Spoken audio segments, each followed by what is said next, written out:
Study high प्रतियोगिता दर्पण जुलाई analysis में आप सभी का स्वागत है। और हम इसमें आपके लिए लेके आए हैं पूरा का पूरा एनालिसिस इस मैगजीन का। ठीक है, तो सारी इम्पोर्टेंट न्यूज़ क्या है, क्या क्या इम्पोर्टेंट सवाल बन सकते हैं आपके एग्ज़ाम्स के लिए, तो हम इसमें आपको हम उसके बारे में कंप्लीट इन्फॉर्मेशन देंगे। सो चलिए शुरुआत करते हैं। शुरुआत करने से पहले जिन लोगों ने हमारा चैनल सब्सक्राइब नहीं किया है तो सबसे पहले यहाँ पर जाकर आप हमारे चैनल को सब्सक्राइब कीजिए और बेल आइकन क्लिक कीजिए। बेल आइकन क्लिक करने से आपको हमारी सारी नोटिफिकेशन टाइम पर मिलेगी। तो चलिए शुरुआत करते हैं नेशनल न्यूज़ से। नेशनल न्यूज़ में सबसे इंपॉर्टेंट न्यूज़ क्या थी? सबसे इंपॉर्टेंट न्यूज़ थी कि टर्किश प्रेसिडेंट भारत आए थे। इंपॉर्टेंट क्या है इसमें? टर्किश प्रेसिडेंट का नाम, जिनका नाम है इर्दोगान, इसको ज़रूर याद रखिएगा। ठीक है, तो इर्दोगान इंपॉर्टेंट इसलिए है क्योंकि ये टर्की के प्रेसिडेंट है जो भी भारत आए थे। और ठीक है, दूसरी बात इनके बारे में इंपॉर्टेंट इसलिए भी है ये क्योंकि इन्होंने अभी अभी अपनी कंट्री में प्रेसिडेंट थे। प्रेसिडेंट होते हुए इन्होंने अपने जितना भी कॉन्स्टिट्यूशन सिस्टम है उसमें चेंज करते हुए सारी की सारी पावर प्रेसिडेंट को दिलवाई हैं। ठीक है, इस वजह से पूरा का पूरा टर्की का सिस्टम चेंज हो गया। एक रेफरेंडम करवाने के बाद इन्हें 51% वोट मिले, जिस वजह से ये अब सबसे ज़्यादा पावरफुल पर्सन हो गए हैं। ठीक है, टर्की के अंदर। ठीक है, पहले ही इतने पावरफुल नहीं थे क्योंकि सिस्टम इस तरह से डिज़ाइन था, लेकिन अब इन्होंने रेफरेंडम करवाने के बाद अपनी सारी पावर प्रेसिडेंट को दे दी हैं, तो ये सबसे ज़्यादा ताकतवर हैं। तो ये इंटरनेशनली और नेशनली भी हमारे लिए एग्ज़ाम्स के लिए इंपॉर्टेंट हो जाते हैं। तो इनका नाम ज़रूर है। सवाल पूछा जा सकता है कि who is the president of Turkey. ठीक है, तो टर्की की उनका प्रेसिडेंट का नाम और टर्की की राजधानी पूछ सकते हैं, what is the capital of Turkey. तो टर्की की राजधानी है अंकारा, तो इसको ज़रूर याद रखिएगा। ठीक है, तो चलिए शुरुआत करते हैं, अगला सवाल देखते हैं। अगला, इसमें बाकी चीज़ें इंपॉर्टेंट नहीं है। ठीक है, इंपॉर्टेंट है अगर इसमें कोई डील की है तो वो आप ज़रूर देख लीजिएगा, कौन सी डील हुई है भारत के बीच में, किस क्षेत्र में डील हुई है। तो आगे हम देखते हैं। आगे आता है इंपॉर्टेंट है जो है कि आर्मी ने अभी सक्सेसफुली टेस्ट फायर किया है ब्रह्मोस का। देखिए, ब्रह्मोस तो सभी जानते हैं कि ब्रह्मोस इंपॉर्टेंट है। ठीक है, यहाँ पे इंपॉर्टेंट, लेकिन ब्रह्मोस से सवाल क्या बन सकता है कि ब्रह्मोस को भारत ने किस कंट्री के साथ मिलकर बनाया है, तो वो है रशिया के साथ मिलकर बनाया है। तो इस पे सवाल आ सकता है कि ब्रह्मोस को भारत ने किसके साथ मिलकर बनाया है, जीके में। तो ठीक है, तो जीके सेक्शन में तो इस चीज़ का ध्यान रखिएगा। ओके, और ये भी पूछा जा सकता है कि ब्रह्मोस मिसाइल कौन सी मिसाइल है, सरफेस टू सरफेस है या सरफेस टू एयर है, तो इस चीज़ का भी आप लोग ध्यान रखिएगा कौन सी है। ठीक है, तो आगे हम देखते हैं। भारत ने सक्सेसफुली लॉन्च किया है साउथ एशिया सैटेलाइट। आप यहाँ पे देखिए सक्सेसफुली साउथ, देखिए इंपॉर्टेंट इसमें क्या है, साउथ एशिया सैटेलाइट। ठीक है, इसका नाम में कुछ एक इंपॉर्टेंट सवाल छिपा हुआ है क्योंकि इसका नाम साउथ एशिया सैटेलाइट इसलिए पड़ा क्योंकि एक कंट्री जिसने पार्टिसिपेट नहीं किया है इसके लॉन्च में वो है पाकिस्तान। ठीक है, इस वजह से क्योंकि सार्क नेशन जितने भी थे उन्होंने पार्टिसिपेट किया है इसके लॉन्च में, लेकिन पाकिस्तान ने नहीं। तो सवाल जो बनेगा, which country did not participate in the launch of south Asia satellite. तो इस सवाल ये बनेगा और आंसर होगा पाकिस्तान। तो इस चीज़ का ध्यान रखिएगा।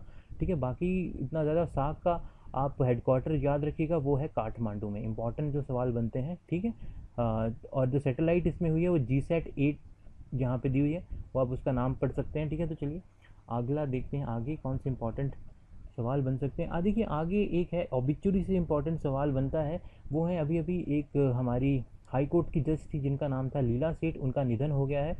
तो आपसे सवाल पूछा जाए लीला सेठ is associated with which field, तो उसमें आपको करना होगा, मतलब वो है हाई कोर्ट की जज। तो हाई कोर्ट या जुडिशरी ऑप्शन में होगा तो जुडिशरी को क्लिक करना है। ठीक है, तो ये इंपॉर्टेंट सवाल यहाँ से बनता है। देखिए, और इस सवाल को अगर यहाँ श्रीलंका के विजिट जो प्रधानमंत्री मोदी ने किया, इतनी ज़्यादा कुछ खास नहीं है।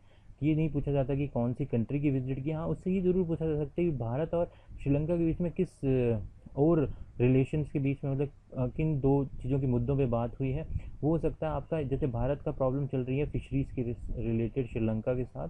ठीक है, श्रीलंका फिशरमैन और भारत फिशरमैन के बीच में काफ़ी रहता है वो। देखिए उस प्रॉब्लम क्या है, देखिए भारत के जो फिशरमैन हैं वो थोड़े अमीर हैं एज़ कम्पेयर टू, उनके पास काफ़ी बड़े बड़े ट्रॉलर हैं। और जो श्रीलंका के फिशरमैन हैं उनके पास इतना ज़्यादा इक्विपमेंट नहीं होता है। तो जब इंडिया की जो फिशरमैन होते हैं, जब वो सी को कवर करके हुए श्रीलंकन बॉर्डर्स के नियर पहुंचते हैं, तो जो फ़िश होती है, जो ट्रॉला होता है, वो नीचे से कम्प्लीटली जो छोटी मछली होती है, बड़ी मछली, सभी को अपने साथ ले जाते हैं। और जिस वजह से श्रीलंकन जो फिशरमैन हैं उन्हें इतनी ज़्यादा फ़ायदा नहीं होता। तो एक तरह का डिस्प्यूट है, और भी काफ़ी सारे डिस्प्यूट हैं बॉर्डर्स को लेके। ठीक है, तो वो इस वजह से काफ़ी मतलब इस दिशा में काफ़ी रिलेशन ख़राब है भारत के श्रीलंका से, लेकिन बाकी तो इंपॉर्टेंट ठीक है। तो यहाँ पे ये बनता है। और देखिए ऊपर है हमारे पास India China relation. India China relation जो है इसमें कुछ इतना खास नहीं है पढ़ने लायक, लेकिन जो इम्पोर्टेंट है कि जो आपका वन बेल्ट वन रोड है उसमें भारत ने मतलब पार्टिसिपेट करने से मना कर दिया था। ठीक है, तो उसके ऊपर एक सवाल बनता है, लेकिन ये पूछा one belt one China, one belt one road कौन सी कंट्री का इनिशिएटिव है, वो आप चाइना बोल सकते हैं। और इम्पॉर्टेंट एक और सवाल बनता है एसएससी के एस्पेक्ट से कि इंडो चाइना बॉर्डर का नाम क्या है। ठीक है, रेड क्लिफ बोला जाता है, ठीक है, या फिर क्या, ठीक है, रेड क्लिफ बोला जाता है। तो इस तरह से सवाल पूछा जा सकता है। ठीक है, तो चलिए आगे देखते हैं। आगे आता है हमारे पास, ठीक है, बुद्धा मैसेज फॉर पीस। इसमें कुछ खास नहीं है, आप इसमें कुछ ज़्यादा नहीं है। लॉर्ड बुद्धा के बारे में दिया हुआ है कि लॉर्ड बुद्धा के, इसमें आप इम्पोर्टेंट कि लॉर्ड बुद्धा का बर्थ कहाँ हुआ है, इन चीज़ों के ऊपर ध्यान दीजिएगा, इससे सवाल यहाँ पर बन सकता है। ठीक है, तो बट इतना इतना तो इम्पोर्टेंट नहीं मैं मानता इस चीज़ को। ठीक है, तो चलिए आगे देखते हैं। आगे हमारे पास क्या आता है। आगे इम्पॉर्टेंट चीज़ है हमारे पास कि यहाँ पर ये वाली न्यूज़ बहुत इंपॉर्टेंट है। Palestine president Mohammed Abbas on 4 day visit. देखिए आपसे ये पूछा जाएगा ज़रूर कि आप जो आपके मोहम्मद अब्बास हैं, ठीक है, वो कहाँ के प्रेसिडेंट हैं। तो फ़लस्तीन के प्रेसिडेंट हैं, क्योंकि बहुत इंपॉर्टेंट इशू है। फ़लस्तीन इज़राइल के बीच में बहुत ही काफ़ी बड़ी इंटरेस्टिंग हिस्ट्री जैसे इंडिया और पाकिस्तान के बीच में रही है, वैसे ही इन दोनों के बीच में रही है। तो पहले अभी फ़लस्तीन के आए हैं, इसके बाद भारत के जो प्रधानमंत्री हैं वो इज़राइल जाने वाले हैं। तो काफ़ी इंटरेस्टिंग बन रहा है भारत के लिए। तो इसमें ये देखना होगा कि भारत क्या मौका उठा सकता है, क्या एडवांटेज ले सकता है। लेकिन इंपॉर्टेंट जो हमारे लिए क्वेश्चन से बनता है कि इजरायली मतलब सॉरी फ़लस्तीन के प्रेसिडेंट का नाम क्या है। उनका नाम है मोहम्मद अब्बास। तो इस चीज़ को याद रखिएगा। ठीक है, और कमेंट बॉक्स में जाके आप हमें फ़लस्तीन की राजधानी क्या है उसके ऊपर कमेंट कीजिएगा। ठीक है, तो आपके लिए आज का ये सवाल है। तो चलिए आगे देखते हैं आगे इंपॉर्टेंट क्या बनता है। ठीक है, आगे जो इम्पोर्टेंट बनता है वो है हमारे पास भारत के atomic reactor 10 indigenous atomic reactor की नोट मतलब यूनियन कैबिनेट ने दे दी है मंजूरी। तो देखिए यहाँ पे आपसे सवाल पूछा है कि कितने बने हैं, तो इसमें कितनों को परमिशन दी है, वो है 10। ठीक है, तो ये ज़रूर याद रखिएगा। और इम्पोर्टेंस जो बनता है एक है कंडाकुलम, जो न्यूक्लियर पावर प्लांट है जो तमिलनाडु और कर्नाटका के बॉर्डर्स पे बना है। तो उस पर सवाल ज़रूर पूछा जा सकता है। तो ये दो इंपॉर्टेंट सवाल इससे बनते हैं। ठीक है, और उससे आगे आता है इंटरनेशनल कोर्ट ऑफ जस्टिस ने अभी कुलभूषण जाधव, जिनके बारे में काफ़ी न्यूज़ में रहा है। देखिए आपसे सवाल कुलभूषण जाधव के बारे में तो नहीं पूछा जाएगा कि वो कौन है कुलभूषण जाधव, ये सवाल तो नहीं पूछा जाएगा। पूछा क्या जाएगा कि इंटरनेशनल कोर्ट ऑफ जस्टिस का हेडक्वार्टर कहाँ है। ठीक है, तो वो है हेग, नीदरलैंड में। ठीक है, तो इस चीज़ को ज़रूर याद रखिएगा। डायरेक्टली सवाल नहीं पूछा जाता कभी भी एग्जाम्स में, तो वो पूछा जाता घुमा के कि आपसे नहीं पूछा जाएगा कि जो आपके जो केदार जो आपके पकड़े गए हैं कुलभूषण जाधव ये कहाँ से हैं। ये पूछा जाएगा कि जो केस हुआ चला है भारत पाकिस्तान का इंटरनेशनल कोर्ट, उनका हेडक्वार्टर कहाँ पे है। तो इस चीज़ का ज़रूर ध्यान रखिएगा। सो आगे इंपॉर्टेंट न्यूज़ क्या है हमारे पास, अगर हम आगे ध्यान से देखें तो आगे हमारे पास आती है African development bank annual meeting हुई है। हेल्ड कहाँ पे हुई है, गांधीनगर में हुई है ये। तो यहाँ से इंपॉर्टेंट सवाल बनता है कि मीटिंग कहाँ हुई है, यहाँ पे दिया हुआ है। तो इस चीज़ का ध्यान रखिएगा कि कहाँ हुई है, भारत में गुजरात में हुई है। और इम्पॉर्टेंट जो इसमें और भी ज़्यादा इंपॉर्टेंट, इंडिया ने कितने बिलियन डॉलर ऑफर किए हैं, वो है 10 बिलियन डॉलर ऑफर किए हैं। तो ये इंपॉर्टेंट बनता है। ठीक है, तो इससे आगे आता है मॉरिशियस के। मॉरिशस के प्रेसिडेंट ने ऑफिशियल विजिट टू इंडिया हुई है अभी अभी। तो इम्पॉर्टेंट क्या है इसमें, पहले कि भारत ने उन्हें कितने डॉलर दिए हैं, 500 मिलियन डॉलर दिए हैं। और दूसरा चीज़ क्या है, उनके जो पीएम है उनका नाम क्या है, वो है प्रवीण कुमार जगन्नाथ। ठीक है, तो इसका ज़रूर ध्यान रखिएगा। ठीक है, बाकी इतना ज़्यादा इंपॉर्टेंट नहीं बनता सवाल। ठीक है, बैंकिंग के लिए बनता है कि कितना क्रेडिट दिया है भारत ने, वो है $500 मिलियन। ओके, सो चलिए आगे देखते हैं। सो भी भारत ने तजाकिस्तान के साथ शेयर की है। ठीक है, तजाकिस्तान की राजधानी आपने हमें बतानी है। ठीक है, कमेंट बॉक्स में जाके आप हमें तजाकिस्तान की राजधानी बताइए। यही सवाल बन सकता है कि तजाकिस्तान की राजधानी कौन सी है। तो साथ साथ आप कैपिटल ज़रूर याद रखिएगा। चलिए आगे देखते हैं। आगे है वर्ल्ड जीके क्या है इस साल रही। ठीक है, देखिए सबसे पहली न्यूज़ है कि सीरिया और रशिया, ईरान, टर्की इन ink deal for safe zone. देखिए अभी भी क्या ये इशू क्या है कि जो सेफ जोन चल रहे हैं ऐसे कि जहाँ पर लड़ाई नहीं होगी। ठीक है, जो सीरिया में अभी आपको पता है ISIS और जो चला हुआ है अमेरिका के साथ लड़ाई चल रही है वहाँ पे। तो ठीक है, जो वो सारी प्रॉब्लम जो चल रही है, और सीरिया के प्रेसिडेंट का नाम ज़रूर बशर अल असाद। ठीक है, तो इनका नाम ज़रूर याद रखिएगा। और जो इम्पोर्टेंट बात है कि रशिया, ईरान और टर्की ने साइन की है, इन तीनों का नाम ज़रूर याद रखिएगा। ठीक है, सो आगे देखते हैं, आगे है Japan China to bolster economic ties to counter U. देखिए अभी क्या हो रहा है कि यूएस से जो है वो आपका एक अपने न्यूट्रल मोड में चला गया है, अपने मतलब एक ऐसे मोड पे गया है कि जहाँ पे प्रेसिडेंट ट्रंप ने कहा है कि अमेरिका के सिर्फ अपने बारे में सोचेगा, बाकी कंट्रीज क्या कर रही हैं, ग्लोबली क्या हो रहा है उसका कोई मतलब नहीं है, ठीक है। तो एक वो उस मोड में चले गए हैं जिस करके जो इकोनॉमिक ग्लोबल इकोनॉमिक ट्रेड है उस पर काफ़ी असर पड़ रहा है, ठीक है। तो फ्यूचर का देखते हुए सभी कंट्रीज़ हो गई हैं मतलब चौकन्नी हो गई, उस तरह भारत भी काफ़ी ध्यान से कदम रख रहा है। तो जापान और चाइना ने इसको देखते हुए क्या किया है, इकोनॉमिक टाइज की हैं एक दूसरे के साथ, जो बहुत इंटरेस्टिंग है क्योंकि जापान और चाइना की जो हिस्ट्री है वो काफ़ी डिफरेंट रह चुकी है, मतलब अच्छी नहीं रही है, लेकिन फिर भी यूएस को काउंटर करने के लिए जापान और चाइना ने इकोनॉमिक टाइज की हैं, ठीक है। सो ये इंपॉर्टेंट है, क्या टाइज की हैं उसका आप देख सकते हैं, ओवरव्यू ले लिए बट इतना इंपॉर्टेंट सवाल नहीं बनता है यहाँ से, ठीक है। तो उसके बाद आगे आता है हमारे पास European Union demands MST for all citizen in UK. तो इतना कुछ खास नहीं है इसमें, तो इसमें कुछ ज़्यादा देखने की ज़रूरत नहीं है। सो चलिए आगे देखते हैं। हाँ, आगे यहाँ से बहुत इंपॉर्टेंट न्यूज़ बनती है कि जो आपके अभी फ्रांस में क्या हुए, चुनाव हुए थे और वहाँ पे तीसरी एक दो पार्टियां थी, उसमें से एक तीसरी पार्टी बन के और उसी ने मतलब पूरा इलेक्शन, प्रेसिडेंट इलेक्शन जीता है, और उसके जो नॉमिनी थे वो थे इमैनुअल मैक्रोन।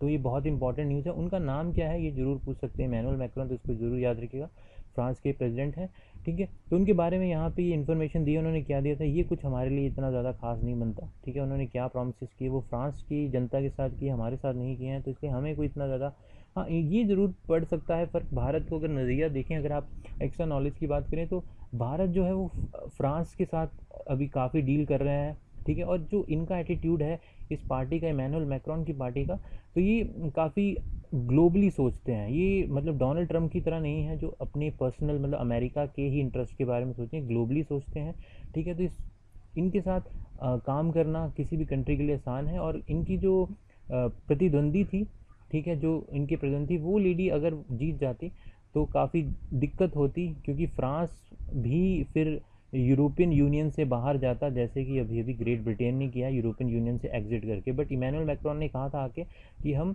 अगर जीतेंगे तो यूरोपियन यूनियन का हिस्सा बना रहेंगे, ठीक है। तो आपको इस चीज़ का ध्यान रखना है कि यूरोपियन यूनियन में अभी प्रेजेंटली कितनी कंट्रीज़ रह गई हैं, क्योंकि यूके एग्जिट कर चुका है, ठीक है। तो आपको इस चीज़ की नॉलेज होनी चाहिए कि यूरोपियन यूनियन में कितनी कंट्रीज रहती हैं, तो गूगल पे से सर्च कीजिए कितनी रहती हैं, यही आपका होमवर्क है, ठीक है। बाकी मैंने सब कुछ आपको बता दिया, थोड़ा काम आप खुद भी कीजिए। चलिए आगे देखते हैं, आगे कौन से इंपॉर्टेंट सवाल बन सकते हैं इस साल की मैगजीन से। आगे इंपॉर्टेंट आता है, देखिए साउथ कोरिया। साउथ कोरिया बहुत इंपॉर्टेंट है, देखिए क्योंकि इंडिया के रिलेशन साउथ कोरिया से बहुत अच्छे हैं। और एक चीज़ इंपॉर्टेंट, साउथ कोरिया से जितनी भी कंपनीज आती हैं, जैसे कि आपकी हुंडे है जो गाड़ियाँ बनाती हैं, एलजी है, ये सारी कंपनियाँ साउथ कोरिया से हैं, इस चीज़ को याद रखिएगा।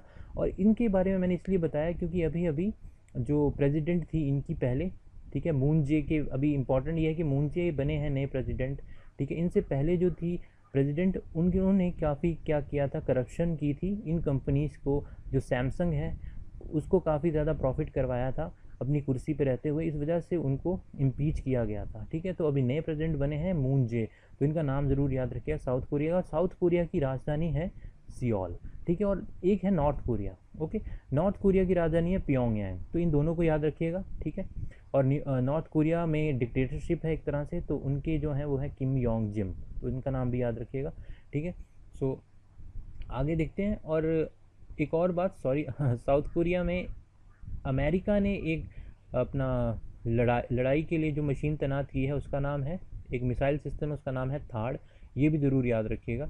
ये सवाल बन सकते हैं, ठीक है, जो आपसे एग्ज़ाम में पूछे जा सकते हैं, जो इम्पोर्टेंट हैं, ठीक है। तो उसके आगे इम्पॉर्टेंट ये चाइना पाक इंफ्रास्ट्रक्चर एग्रीमेंट, ये कुछ खास नहीं है क्योंकि ये आपका सीपेक्ट के ऊपर है, चाइना पाकिस्तान इकोनॉमिक कॉरिडोर, ठीक है। तो इसमें कुछ इतना खास नहीं है, ठीक है। तो चलिए आगे देखते हैं, आगे इंपॉर्टेंट न्यूज़ कौन सी थी। आगे अगर हम देखें तो वन बेल्ट वन रोड के बारे में आपको नॉलेज ज़रूर होनी चाहिए, क्योंकि वन बेल्ट वन रोड जो बना रही है ये चाइना बना रही है, और इसमें बाकी लगभग सभी कंट्रीज़ ने पार्टिसिपेट किया है एक्सेप्ट इंडिया। क्योंकि इंडिया ने क्यों नहीं किया, अगर हम भारत का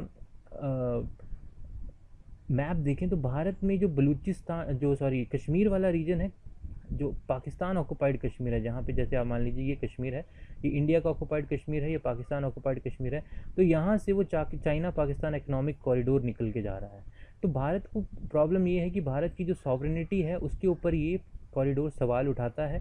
इस वजह से सबसे ज़्यादा भारत को जो प्रॉब्लम हुई है ज्वाइन करने में, वो ये है कि अगर भारत इस चीज़ ज्वाइन करता है वन बेल्ट वन रोड को, तो भारत कहीं ना कहीं इसको मान्यता देगा, और जो भारत की सॉवरेनिटी के खिलाफ है। इसीलिए जो सबसे बड़ा कारण था, भारत इस वजह से ज्वाइन नहीं कर रहा, ठीक है। और एक और बात है कि चाइना ने पूरी की पूरी अपनी एक एक्सपेंशन पॉलिसी अपना ली है, तो वो यही चाहते हैं कि वो इतना डेप्ट दे रहे हैं, इतना उधार दे रहे हैं, अगर समझा जाए कि इतना बाकी कंट्रीज़ को उधार दे रहे हैं कि जब वो कंट्रीज़ को कोई फ्री में तो दे नहीं रहे हैं, उन्हें इंटरेस्ट तो चुकाना होगा, ठीक है।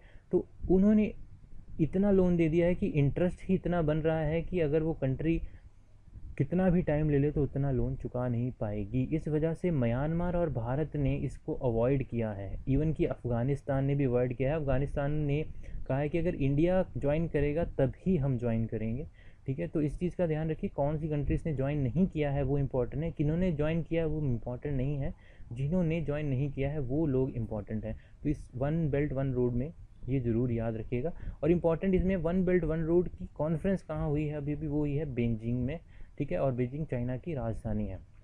बस ये इतना सा इम्पोर्टेंट बनता था इसमें।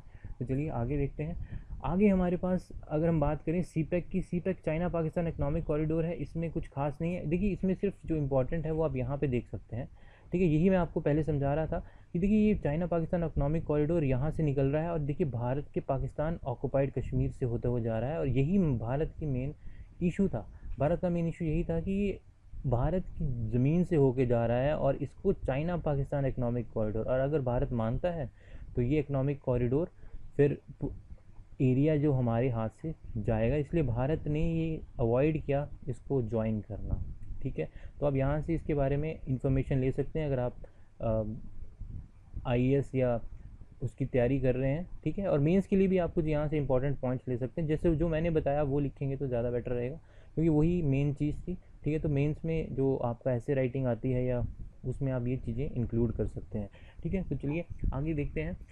आगे भी इसी के बारे में बताया हुआ है मैगज़ीन में, तो कुछ खास नहीं है। आप इसमें बस एक चीज़ आप ध्यान रख सकते हैं कि भारत ने इसे ना ज्वाइन करके, मैं आपको एक चीज़ बताता हूँ, ये वन बेल्ट वन रोड जा रहा है और यहाँ से सी का एक रूट है, देखिए यहाँ पे सी का रूट बनाया है, ठीक है। तो भारत ने इसे ज्वाइन ना करके क्या किया है, भारत ने एशिया अफ्रीका, आप देख रहे हैं ये अफ्रीका है, एशिया अफ्रीका कॉरिडोर बनाया है, ठीक है, चाइना को टैकल करने के लिए, ठीक है। तो इस वजह से क्या होगा, ये जो आप पूरा ओशियन देख रहे हैं, ठीक है, इंडियन ओशियन, इसमें भारत की प्रेजेंस भी रहेगी बहुत ज़्यादा, क्योंकि चाइना ने जिस तरह से बनाया था इसे, मतलब अपना रास्ता बनाया था, उस तरह से भारत का रोल पूरी तरह ख़त्म हो रहा था। तो भारत ने इसे टैकल करने के लिए इंडिया एशिया अफ्रीका कॉरिडोर बनाने की वो मांगी है अनुमति।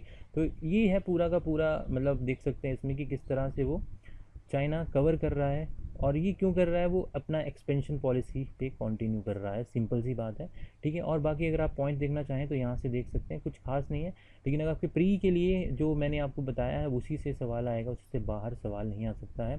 और यहाँ पे देख सकते हैं गिलगिट बाल्टिस्तान, ये कुछ ज़्यादा इंपॉर्टेंट नहीं है। तो आगे देखते हैं हम। आगे आता है हमारे पास North Korea fire missile, US call for a tougher sanction, ठीक है। नॉर्थ कोरिया के बीच में इसके बारे में भी कुछ आप बस ये याद रखिए, नॉर्थ कोरिया की राजधानी क्या है, प्योंगयांग है, और उनके जो टॉप लीडर हैं, मतलब प्रेसिडेंट टाइप समझ सकते हैं, वो हैं आपके किम योंग जिम, ठीक है। तो वो हैं, और इनके बीच और आपके अमेरिका के बीच में काफ़ी तनाव चल रहा है। और अगर आप यहाँ पे देखें, मैं अगर आपको दिखाऊं, तो यहाँ पे अगर आप ध्यान से देखें इस मैप में कि यहाँ पे आपका कहीं नॉर्थ कोरिया और यहाँ उसके नीचे साउथ कोरिया है, तो साउथ कोरिया नॉर्थ कोरिया साथ है, चाइना भी साथ है, तो उसने अमेरिका ने थर्ड मिसाइल को यहाँ पे साउथ कोरिया में लगा दिया है, जिस वजह से नॉर्थ कोरिया तो डरा ही हुआ है, साथ में चाइना को भी ये थ्रेट है कि हो सकता है कि वो मिसाइल सिस्टम चाइना के ख़िलाफ़ भी इस्तेमाल कर सके, ठीक है। तो यही इशू चल रहा है, तो यही प्रॉब्लम चल रही है, ओके।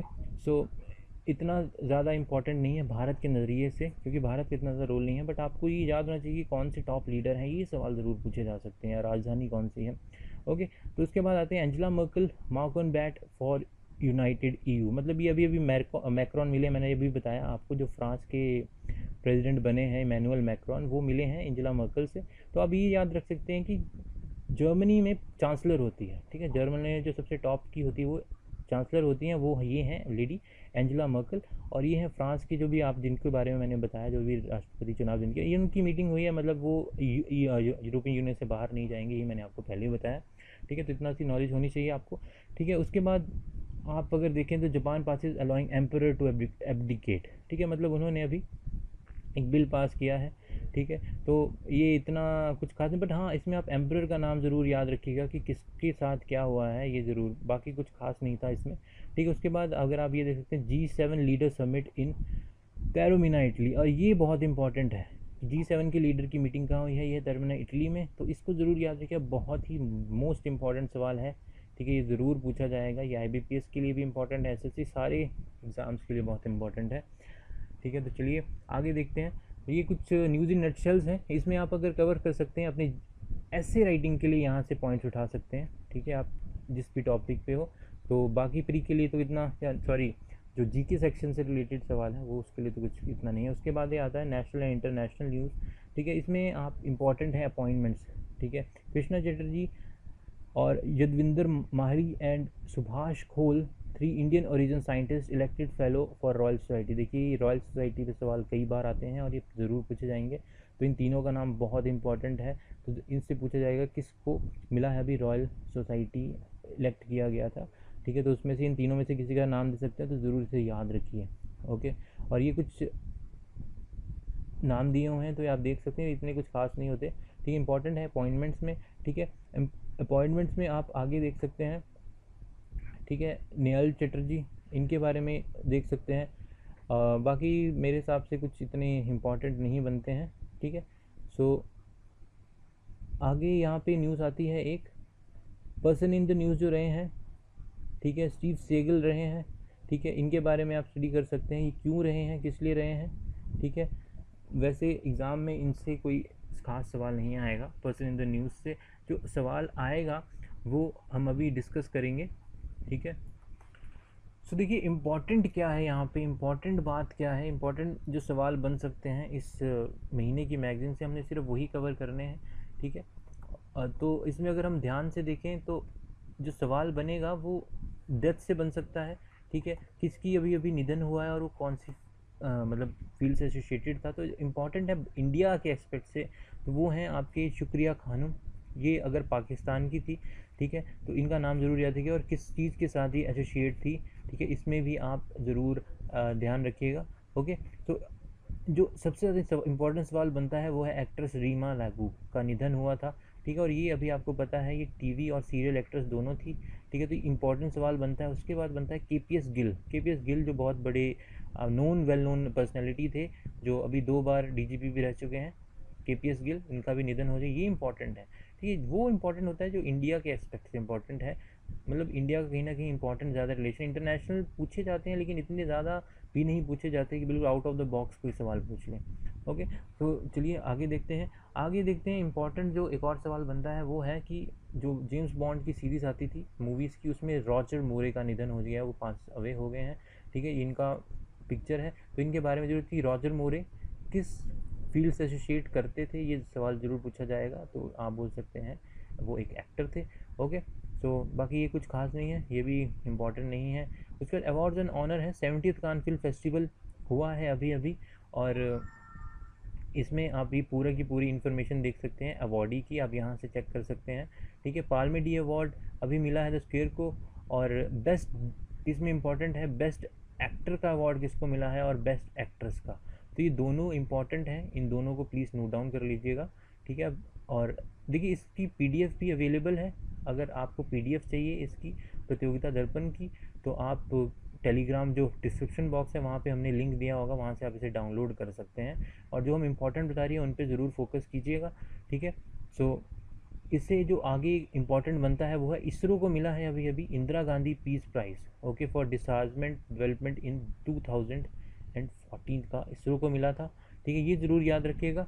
और उसके बाद 2017 में अभी अभी मिला है, यूनेस्को को मिला है Cano world press freedom prize, तो ये इम्पॉर्टेंट है यहाँ पे, तो ये ज़रूर याद रखिएगा, ठीक है। उसके बाद इम्पॉर्टेंट है ये इंपॉर्टेंट नहीं है। क्राउन मिस यूएसए, भारत का कोई लेना देना नहीं है इससे, ठीक है, इससे कोई इंपॉर्टेंट नहीं बनता सवाल, ठीक है। बाकी अगर आप आगे देखें ये भी कुछ खास नहीं है, ठीक है, इनमें से भी कुछ इंपॉर्टेंट नहीं बनता। तो जो इंपॉर्टेंट था वो हम आपको बता चुके हैं, ठीक है। उसके बाद आता है हमारे पास tour and travel, constitutional justice, triple talaq का मामला क्या चल रहा है, उसके ऊपर आप थोड़ा सा ध्यान रख सकते हैं। हाँ, लेकिन इसमें से इतना कुछ खास नहीं पूछ सकते, लेकिन हाँ ये किसकी एस्पेक्ट में वर्सेस कॉन्स्टिट्यूशन किसका केस चल रहा है, ठीक है, तो आप उसके ऊपर नज़र रखिएगा। ये हम आपको अगली वीडियो में बताएंगे कि इसके ऊपर हम पूरी एक अलग से वीडियो लेके आएंगे, ठीक है, तो आपको उसमें पूरे सारे डाउट्स से क्लियर करवाएंगे।